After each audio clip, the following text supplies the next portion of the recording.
Hello दोस्तों, मेरा नाम उषा है और मैं बीकानेर राजस्थान की रहने वाली हूँ।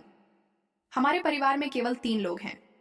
मेरे पति, मैं और मेरा 19 साल का बेटा। मेरे पति का नाम राजेश है और मेरे बेटे का नाम प्रियांश है। मेरे पति अक्सर काम के सिलसिले में हैदराबाद जाते रहते हैं और इस बार वह बहुत लंबे समय के लिए मुंबई गए हुए थे। घर में हम दोनों माँ बेटे के अलावा कोई नहीं था। हम हमेशा प्रियांश को ना सिर्फ बेटा बल्कि एक दोस्त के रूप में देखा है। मैं अपने दिन भर के कामकाज में व्यस्त थी। तभी अचानक मुझे जांघ में तेज दर्द महसूस हुआ। मैंने सोचा कि शायद मैं ज्यादा काम कर रही हूँ, इसलिए दर्द हुआ होगा, अभी ठीक हो जाएगा। लेकिन थोड़ी देर में दर्द इतना बढ़ गया कि मैं बिस्तर पर लेटने के अलावा कुछ नहीं कर सकी। उसी का फायदा उठाकर मेरे बेटे ने मेरे साथ जो किया, उसकी मैंने कभी कल्पना भी नहीं की थी। मेरी पूरी कहानी मैं आप लोगों के साथ साझा करना चाहती हूँ, लेकिन उससे पहले आप सब प्यारे दोस्तों से मेरा विशेष अनुरोध है कि आप हमारे चैनल को सब्सक्राइब जरूर कर लें, ताकि आप लोगों का प्यार और सपोर्ट मुझे यूं ही मिलता रहे। तो दोस्तों, मेरे बिस्तर पर लेटने के कुछ देर बाद मेरा बेटा प्रियांश घर आया और उसने मुझे आवाज दी। जब मैं कुछ नहीं बोली तो वह मेरे रूम में आया और उसने देखा कि मैं बेड पर सो रही हूँ। तो प्रियांश तुरंत मेरे पास आया और कहा, मम्मी आप ठीक नहीं लग रही हैं, क्या हुआ आपको? उसकी आवाज में गहरी चिंता थी। मैं बोली, बेटा जांघ में अचानक से बहुत दर्द हो रहा है, क्या तुम मेरी जांघ में तेल से मालिश कर सकते हो? मैं सो रही हूं, मुझे हल्की सी थकान महसूस हो रही है। उसने कहा, बिल्कुल मम्मी आप आराम करिए, मैं आपके पैर की मालिश कर देता हूं। वह तेल की बोतल लेकर मेरे पास आया और मैंने बिस्तर पर लेटे हुए अपनी आंखें बंद कर लीं। उसने तेल की बोतल खोली और मुझसे बोला कि मम्मी आप आराम से सो जाओ, मैं धीरे धीरे मालिश करूंगा। जब उसने मेरी जांघ पर तेल लगाया तो मुझे गर्माहट महसूस हुई।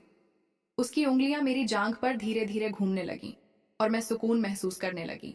प्रियांश का ध्यान मेरी हर प्रतिक्रिया पर था। जब उसने थोड़ा दबाव डाला तो मैंने महसूस किया कि मेरा दर्द धीरे धीरे कम हो रहा है।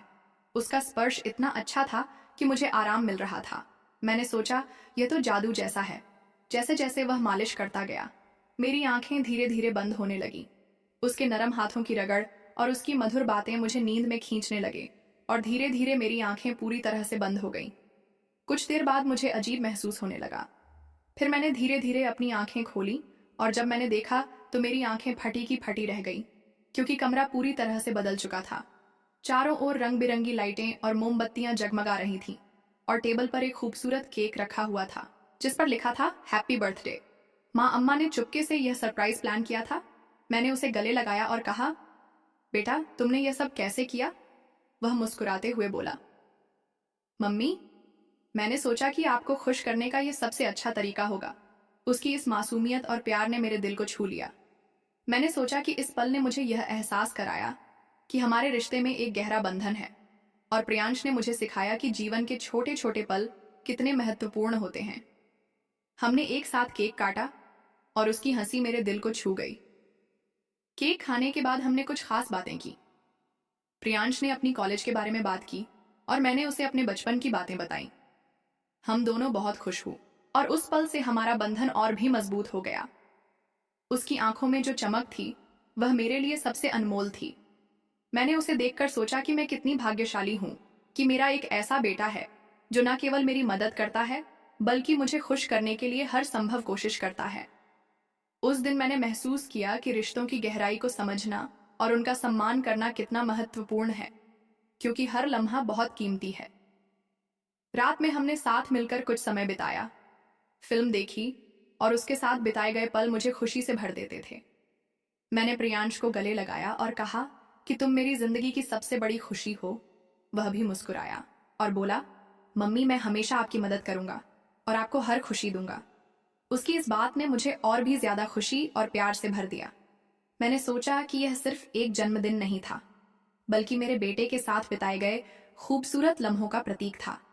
मैंने प्रियांश के साथ इस दिन को हमेशा याद रखने का संकल्प लिया, क्योंकि यह हमारे रिश्ते की मजबूती का प्रमाण था।